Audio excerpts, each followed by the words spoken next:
English letter writing. Write a letter to your friend inviting him to attend at the marriage ceremony of your elder sister. যে তোমার বড় বোনের বিয়েতে তোমার বন্ধুকে আমন্ত্রণ বা দাওয়াত দিয়ে একটি পত্র লিখো। তো চিঠিটি লেখা হচ্ছে হলো ইসলামপুর সিলেট থেকে, তারিখ হলো 23 অগস্ট 2024। মাই ডিয়ার সানি, প্রিয় Sunny, many thanks for your letter which I got yesterday. গতকাল তোমার চিঠি পেয়েছি এবং এই জন্য তোমাকে অসংখ্য ধন্যবাদ আমাকে লেখার জন্য।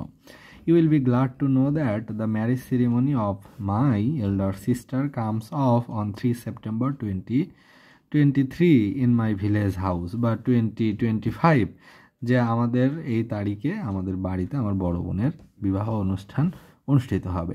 I shall be highly glad to have you in our missed in the occasion, অর্থাৎ এই উপলক্ষকে সামনে রেখে, এই আয়োজনকে সামনে রেখে তোমাকে যদি আমরা আমাদের মাঝে পাই তাহলে ভীষণ আনন্দিত হব। My parents will also be glad to see you in the ceremony. এই অনুষ্ঠানে তোমাকে পেলে আমার বাবা মাও বেশ খুশি হবে। I hope you are all well. আমি আশা করি তোমরা সবাই মনে হয় বেশ ভালোই আছো।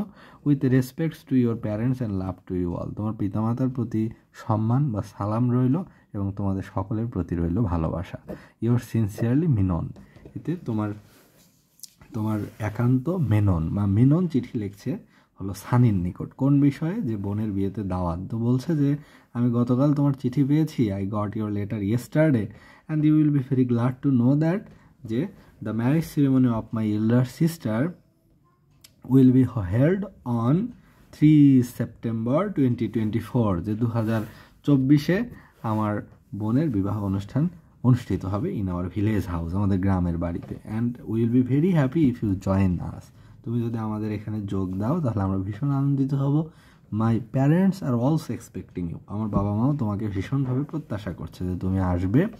And I hope you are all well. আশা করি তোমরা বেশ ভালো আছো সবাই। With respects to your parents and love to you all. তোমার বাবা মার প্রতি আমার সালাম রইল এবং সকলের প্রতি রইল ভালোবাসা। এটি তোমার একান্ত মেনন।